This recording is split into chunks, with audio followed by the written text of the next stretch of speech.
Real Gaming, coming at y'all with another video. And I did just recently finish up the video where I talk about the state of the meta through all these local tournaments that are hosted through the various means of in-store locals or Discord online battles, and it's all listed on exburst.dev. So once again, big shout out to everyone that runs this site. I love using this site, and in this video we already went over all the topping decks and what their percentages are weekly from these last couple weeks in these local tournaments, since we don't have a big tournament going on. So what I want to do in this video is take a couple of different deck lists in this video, and then we can go over them and just see what everyone's working with here. I definitely don't want to repeat a ton of different deck lists and different stuff like that, but I do at least want to take maybe the top 2 different decks from each one, as long as it is a new or unique one, and kind of try to talk about these decks throughout here. So we are on the latest one that I put on from our locals at Omni Cards Collectibles and Gaming,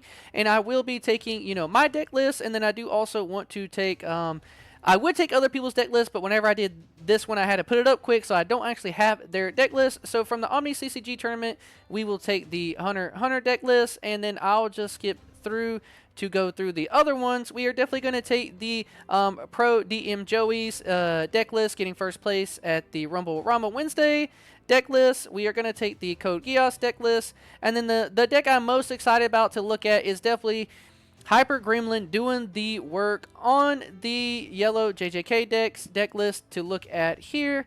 So that will be everything we take from that one. Deck list. Sorry, first time doing this, so we're going to go through things. Alright, the Rumble Ramba on a Sunday. The deck list and the tops that we have here are going to be Pro DM Joey. Cool. I like his name. We're going to take his green bleach deck, of course, the demonslayer yellow brother sister deck, and then another green onepunchman deck. It is on the top 3, so we need to take that one and see what they're working with here. Really just try to stick to the top 3, or this is going to get kind of long and crazy. There we go. On to the next tournament. This is just the 6-man local here, and then since we do already have a hunter green deck, we will just take the purple codegeass deck, and then the 3rd placing deck here from Rawberry with their Esper Sisters deck list. Going on again into another Rumble Rama experience rig from the Saturday finish here. We do see the blue JJK deck list, which we will take that one. And then Hyper Gremlin, we already have his deck list. We have a yellow brother sister demon slayer deck list, a purple code. So we'll just take the winning deck list out of this one. Even though this is the biggest tournament, we do already have these deck lists here for other people being the same repeat here. But why don't we just go ahead and do Dub's 2nd place deck list.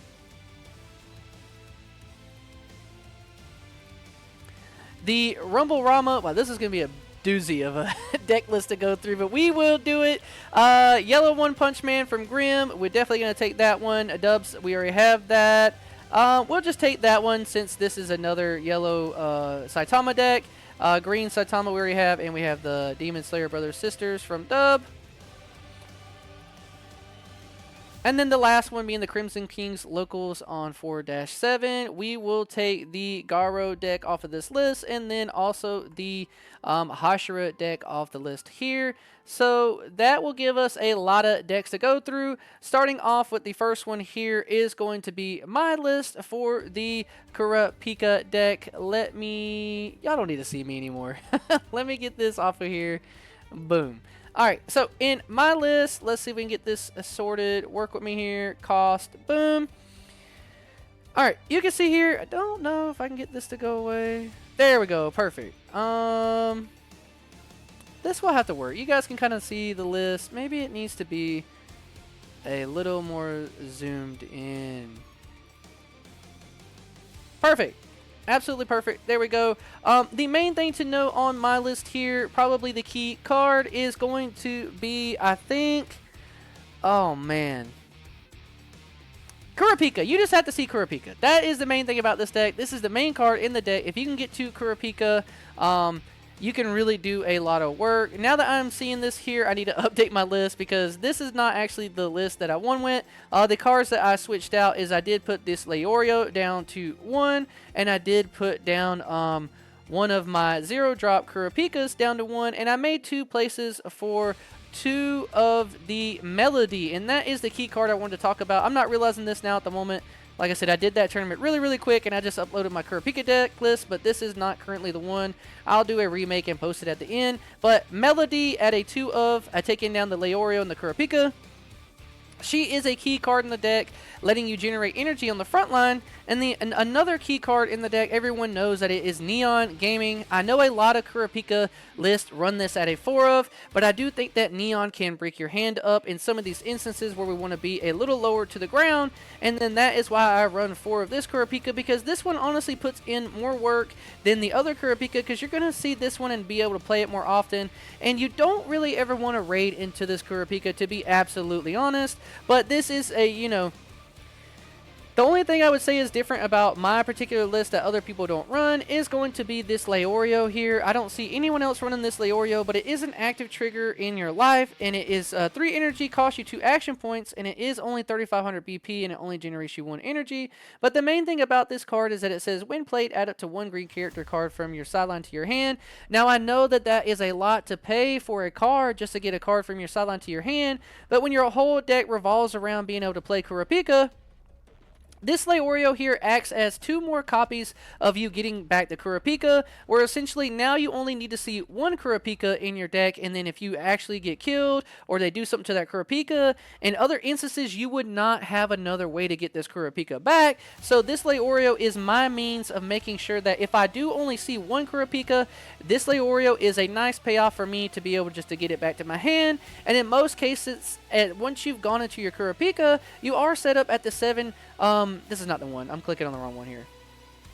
You are already at the 7 energy, or if you moved up a Kuropika, it puts you at 6. So you play this Leorio onto your back line, and then now you're able to raid on one of your other Kuropikas, being a 3 action point turn. But if you really need to get into Kuropika to win the game with the impact, then that is worth it. But I do think that this Leorio puts in a lot of work for me. I know a lot of people don't play it, but I definitely recommend you to try it out and just, you know, see what goes on.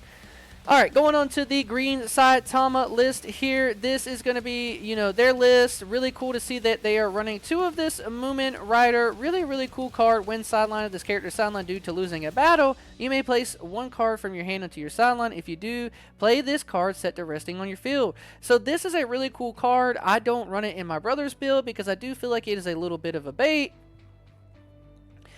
But in most cases, they're not going to want to sideline this guy because you're just going to bring it back. So in any instance, this guy can be an aggressor in the deck and also a great defensive option because you can just trash a card and then bring him back to your field. So you always have a board body presence. So I can see why they're running this at a 2 of. But in my list for my brother, I do not currently run this one at any copies, to be completely honest.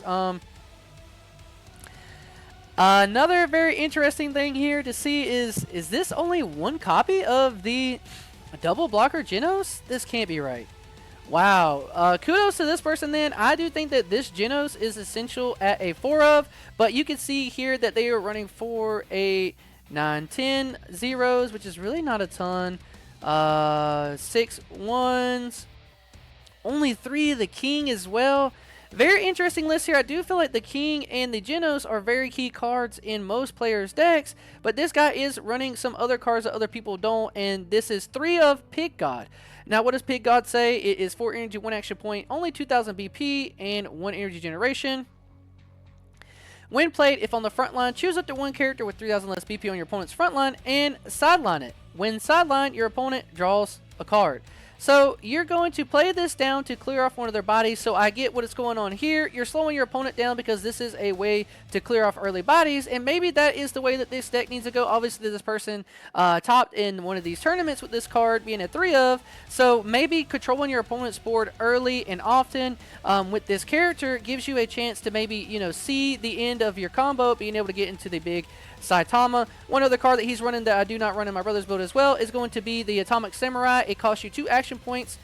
When played, choose up to 1 character with 2,000 less BP on your opponent's front line and sideline it. If 6 or more other Hero Affinity cards are on your field, 4,000 or less, getting that 6 or other on your field probably doesn't come up too much, but I do see where he's going here. He wants to clear off early bodies, 2,000 BP here, and along with this, you know, the Pig God getting a 3, you're able to control the board pretty early. Seeing the Silver Fang out of 4 of is no questions here. Really just such a great card for the deck, being your color trigger, and then getting win play, win attacking, win blocking. You get to look at the top card, place it at the top or in your sideline, and then the Terrible Tornadoes are a key card in this deck. If you don't run this in your deck at least a 2 or 3 of, I really think that you should, because this lets you add up to 1 green character other than Terrible Tornado from your sideline to your hand. Choosing to only play 2 of these Saitamas here. So thinking that you only really need to see 1, I understand that, and then you win the game. But in this instance, you're not going to see it, I think, in most situations really, really often. Very unique deck list here. Really cool, and glad that I'm going over this deck list, because it is not anything similar to any of the deck lists I have built or seen any of my other friends built for Saitama, being that both of these are at a 4 of, and then also being that this Genos is at a 4 of. But maybe in this tournament in his locals, he knows that a lot of people are trying to rush him down. And the Pig God and the Atomic Samurai give him a chance to clear those bodies out early and then not have to worry about him and then get into his Saitama freely. But that is a really cool deck list. Really happy to see that they did well with this list and that it is different. Maybe now I have to think a little bit more about how worth it maybe 1 or 2 copies of these cards will be in my brother's list. Alright, now going on into the next list is going to be that green codegeass, which is not telling us the names of the player after I clicked on the list. So I did shout everyone out at the beginning, but whoever's list this is the topping green codegeass, and we know that there was only 1 of these. Looking through the list, 4 of, 4 of, 4 of, 4 of, 4 of, 4 of, 4 of, 4 of, 4 of, 3 and 3, so nothing different or special here. I do feel like Suzaku doesn't lead to a lot of creative deck building, because you do have to max out 4 of all your Suzakus and all the normal support for it. I would say that the only thing that maybe is a little different here is that they're running 4 of the Cecile, but I know a lot of people are either running 4 of the Cecile or 4 of the Jeremiah, which is your double blocker that keeps you in the game early. But really solid list here. I do know that some people are, if they're usually playing the Jeremiah at a 4 of, they run the Jeremiah mech at a 4 of instead of the Cornelia mech. But he is running 4 of the Cornelia, so I think it makes it consistent enough for him to see he is running for the Cornelia. So 4, 4, 4, 12, not really nice here having 12. I do think that people are greedy when they play 10 0 drops in their deck, but 12 really makes it where if you're not going to break as often. No, yeah, nothing crazy here. Just a solid Suzaku deck, what we're used to seeing. I won't go over that one too much, but shout out to them for getting the top here. Maybe it tells me on this their name. It does not. I'm working on this, using this site a little bit more for these things. My first video making like this. Interesting to see the power ranges over here listed on the decks, the triggers, how many they have, and then their cost range. You know, most decks being really, really heavy on their 3 drops, for sure. But this is definitely one of the deck lists I wanted to go over the most, being that, you know, I really believe in the Megumi hype, and this guy is so good. If you are not familiar with what Megumi does, I will let you know. It says when played, look at the top 5 cards of your deck, reveal it to 1 Shikigami Affinity or Chimera Shadow Garden card among them and add it to your hand. Place the remaining cards on the bottom of your deck in any order. Play up to 1 character card with the field required energy and 1 AP cost and Shikigami Affinity from your hand set to resting onto your field, which is really, really good. You get to search and then play something really, really strong. Hopefully you get to search for your pieces. 4 of the other Fushiguro, 4 of the dogs, which the dogs are the key cards in the deck. This dog right here is so nasty. This is the best card in the deck. If you have a Divine Dogs black and white in your sideline, this character gains damage too, which is so strong. You just need to have it in your sideline. And now you're coming at your opponent with this guy, and you have ways to restand it in the deck. But this is the main card. If this deck sees this card, it really pops off and can do some absolutely crazy things. And the way you get to do that here is with the Chimera Shadow Garden. You pay 1 AP, all Shikigami Affinity cards on your field gain 1000 BP, so you boost that dog up even more. And then once per turn, when a Megumi Fushiguro on your field attacks, choose up to 1 Shikigami Affinity card on your front line and switch it active. So the combo is that you have this guy out, you do boost it to 45, you swing for the damage 2, they either choose to block it or not, and then you you could, you know, pay to boost it, and then once per turn, when you attack with the Fushiguro. So you'll attack with the Fushiguro here, and then once he does that, then the Chimera Shadow Gardens will let you switch one of your characters up, which you'll go back to the dog and put it back active and swinging for a damage 2 again. Really, really strong. That is the main combo that you want to get out in the deck, and it really is so fast and low to the ground being able to do this. Very scary deck. Big shout outs to this player. I mentioned him earlier. I'm sorry that it doesn't show me on here for me to shout you out again, but I love to see that you were able to top in one of these tournaments with this deck, because I am a firm believer in Fushiguro, and I think that he is a great spot in the meta at the moment. We are going on to Green Bleach. Our boy Toshiro here, such a good card. We're seeing 4 copies of him, only 3 of the Unahara, none of our big boy. We are seeing 3 of the 4/1 4000 plus. This Kenpachi is such a problem to get off the board. This character is not affected by BP reducing abilities. During your turn, this character gains 1000 BP. This is one of the best cards in the deck. 5000 BP. You get to swing into your opponent. He can't be affected by BP reducing abilities, which is super, super strong. Love to see the Kenpachi being a 3 of there. And then 2 of the Impact Kenpachi. He also cannot be played onto your or moved to your energy line. He has Impact 1. And then when played, choose up to 1 character with 2000 less BP on your opponent's front line and sideline it. There's 6 or more other 13 court guard characters are on your field, 4,000 less. This is a kill spell. That is why it costs you 2, and he always has impact on the body. You don't have to worry about rating. But obviously, the most important card of the deck is going to be your Toshiro here. He gets to rest down your opponent's board.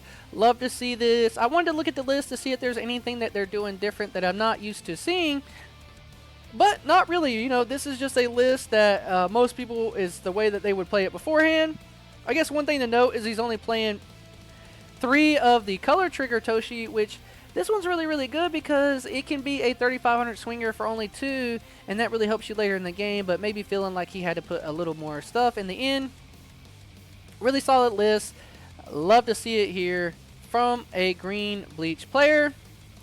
Alright, going on, this is going to be one of the topping lists for the brother-sister Demon Slayer deck. Now, this deck is really, really strong, being able to swing in with your Tanjiros and your Nezukos, bring a character up and swing again. Really, really strong. The only thing to note here, only playing 2 of this Nezuko, which this one's really, really good. This is the one when played if on the front line of Tanjiros on your field, choose 1 character with 1500 more BP on your opponent's front line. It loses 1000 BP. I guess you just hold this one into your hand until you need to see it, but I think at 2 of you won't see it a ton, and this is one of the key cards that lets you swing over your opponent's characters that are bigger than your characters. That is one issue that this deck has, is that you don't have a lot of ways to really boost your characters. You're going to be swinging in with 4K, and even though you will have impact and all this other stuff, getting up to the 5K in the deck can be an issue. Really the strongest one you have here is this Tanjiro, because when he's played if Nezuko's on the board, he gets 500 BP and impact 1, so you can go up to 45, but constantly getting a 5000 swinger is kind of hard, and that's why this Nezuko Komodo right here is so important, because you get to take their 5K bodies and tell them that now you are the big boy on the block. Really cool list. Nothing crazy to see here other than that to take of note, and that the other Tanjiro is at a 3 of, but they are, you know, choosing to run 4 of the step double energy generator Tengen, which is a 3 energy or 3000 BP card. Really, really cool. Probably just choosing to slot out these cards for the Tengen. That makes a little more sense there with me choosing to be a little more consistent on your energy, but since they are only running, you know, this one at a 2 of also, they're really just low to the ground, trying to get these early combos in with the steps, and really just trying to swing in for these 3000 BP characters early and often. This deck is very, very scary. Alright, going to the green Saitama. This is one of the other lists. I am going to cover another Saitama just to see the difference between the two. This one is running for the Kings. Like I said, this is one of the best cards in the deck for sure. But to see a tech here of the Tank Top Master, this is just one of your, when this character is active, gain a double energy. Really interesting to see that it be a 1 of. They are running the Watchman Dog, and you can see that they are not running that other package of those other 2 characters, the Evil Eater guy and the other hero character. This Watchman Dog is really, really good. The only issue with him is that this character cannot move, but sometimes I think being able to play that 4000 body on the front line can give you a good blocker, or if you need the double energy, very versatile card. But once again, this player is also only playing 1 of the double blocker Genos. I don't understand this. Maybe I am really off on the deck and not realizing that this is not the play. But to see two different deck lists only run one of this raid double blocker is a little absolutely just off the cuff for me, because I think that this guy is what keeps you alive early in the game, right? It's a raid trigger. When it's sidelined, you return one of these cards base of it back to your hand. Very interesting. I'll have to look into the testing on this, but I just don't understand how a lot of people are only playing one of this Genos and getting away with it. I feel like this really makes you susceptible to some of these low to the ground decks if you don't have this double blocker Genos in the deck. And maybe that's why some of these other decks did end up topping the tournaments, whereas a lot of these other decks were, just tops in. They are running one of the Hero Association here. Switch to Resting, sideline this card. Play up to one green character with 3 or less required energy and won't be cost from your hand. Set the rest into your field. A really tricky, cool, interesting play.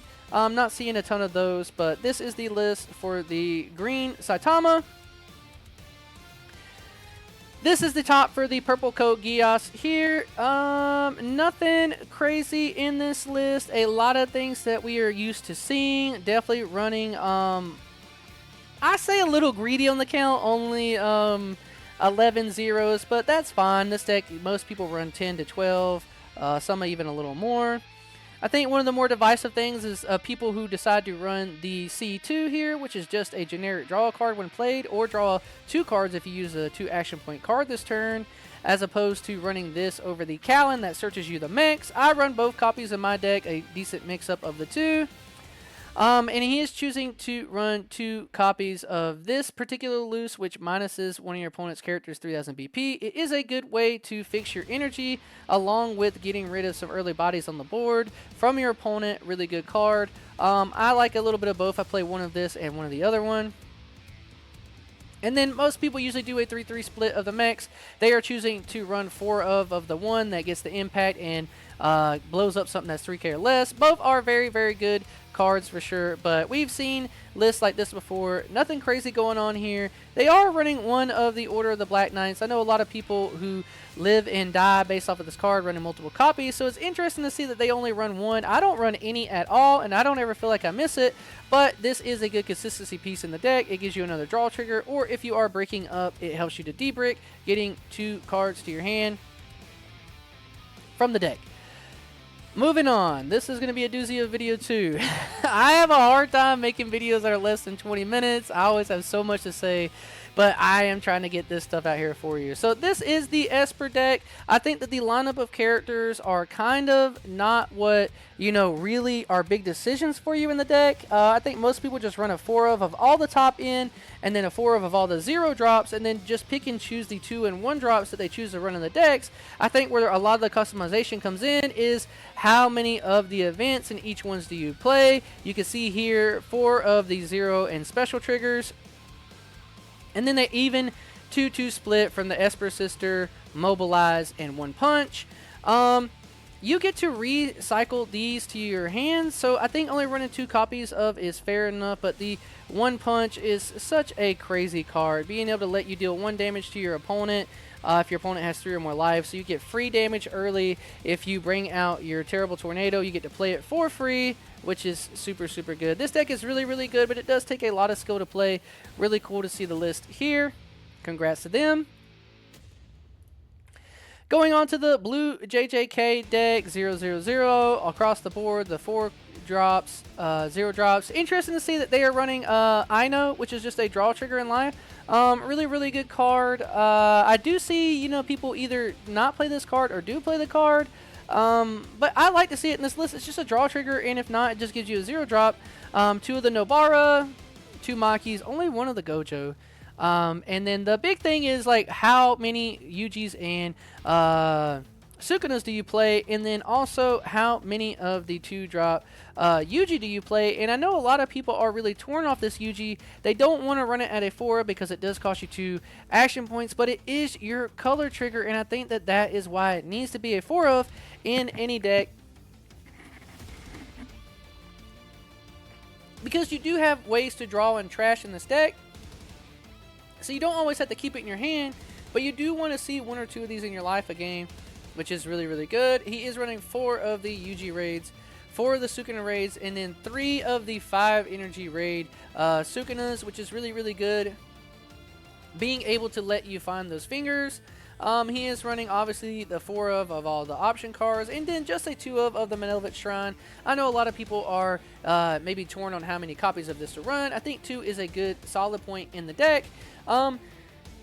To be honest, I think that they're a little low on some of these 1 and 2 drops in the deck. I definitely run a lot more than this, but I also sit on the fence of only running 3 of each of the Sukunas, and I do think I only run 3 of this particular Yuji, but the deck is so consistent that you only need to see 1 of each of your pieces, and then you're just on your merry way of cycling through your deck with the fingers and getting them on board. The main thing is that you do run 4 of all your Yujis, 4, 4, 4, 4, 4, so that way you can always, you know, get the effect of your fingers. Good stuff.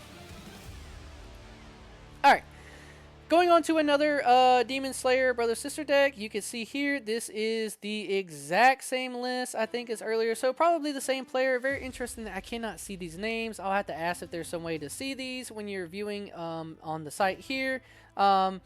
Still trying to work on how to use the site, but I do think that this is the exact same list. It was probably the same player, I just didn't take note, but congratulations to them for topping twice in these tournaments then with the same list. But it must be consistent enough for him, and I think that if I had to pick a star out of his deck, I'd imagine it being this Tengen Uzui, who is just a 3 energy, 2 energy generation. That is so much value, and having step, so versatile, being able to swap your characters. Really, really good card in the deck for sure.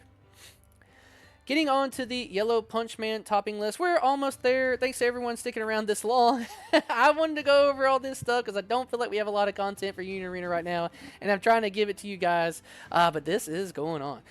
Alright, so they do run to 3 of the Saitama Apartment, which this is a really good card. When played, look at the top 4 cards of your deck, reveal it to 1 Saitama, Genos, or King, and add them to your hand. Replace the remaining cards at the bottom of your deck in any order. I think that this card is absolutely busted because it is a site that searches you a card, and you don't have to get rid of a card out of your hand, so it is just free value. I do think that 3 is a good spot to be at with the card. I do think if you wanted to push it up to 4, you probably could, but 3 is a good spot to be at because it does not make you trash. This card is so amazing.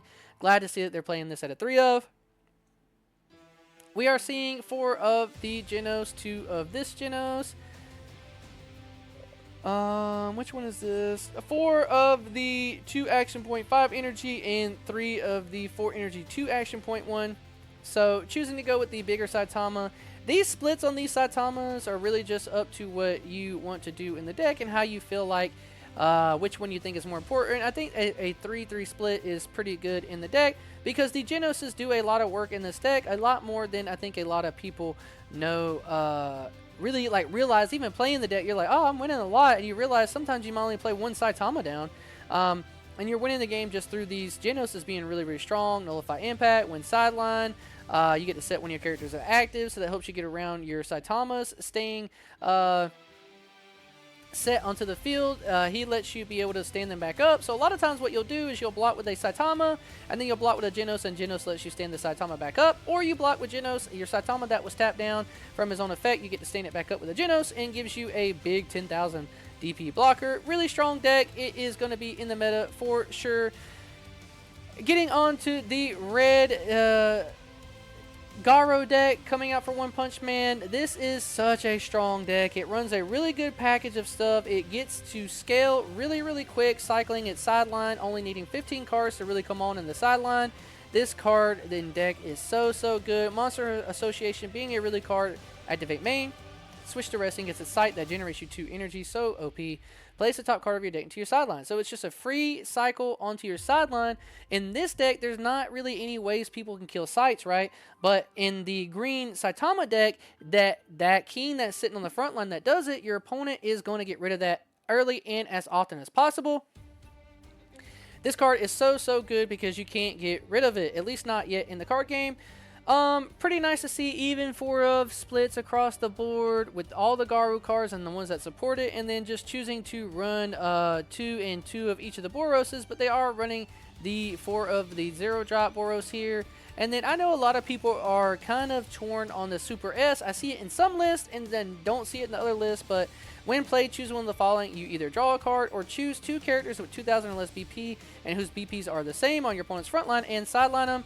This can really destroy the pace of your opponent's game. If you play this on turn 3, say they put out 2 early bodies and you play this character out on your 3 action point turn to clear those 2 bodies out, they're in a world of hurt. And this deck, this card right here alone can win you a lot of games, putting your opponent really behind. One thing to note for her is that they do both have to be 2,000 or less, and they do both have to be the same BP if you're going to sideline them. So they do have to be the same. Very tricky card to use, but really strong. Regardless, it's a draw trigger, and if you need to just play it and draw a card, you don't have to do the other effect, right? It's just giving you value to your hand. I think that she is a really good card. When I was going to build the deck, I was going to put her at a 4 of, but interesting to see that they are using her here. She is really good.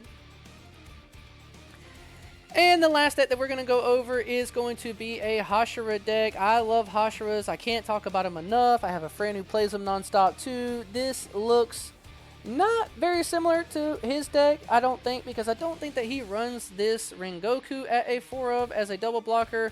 This list doesn't even run any of these Stone Hashiras, which I think are such key cards in the deck. So he is choosing, you know, this deck can be built so many different ways. He's not even running any of the Wind Hashira double attackers. He's going with really consistent 0 drops, keeping his energy consistent, being able to play out this Obanai to draw a card, sideline a card, really consistent. The Shinobu is a really good card, being able to let you rest one of your opponent's characters. You can get all these effects if you have the number totals up there. The Step Tengen, always really good, giving you double energy. And then he is running 4 of the Giyu. So just choosing to go straight up with the Giyu when play, this character gains. This character cannot be sidelined by abilities on your opponent's character's events until the start of your next turn.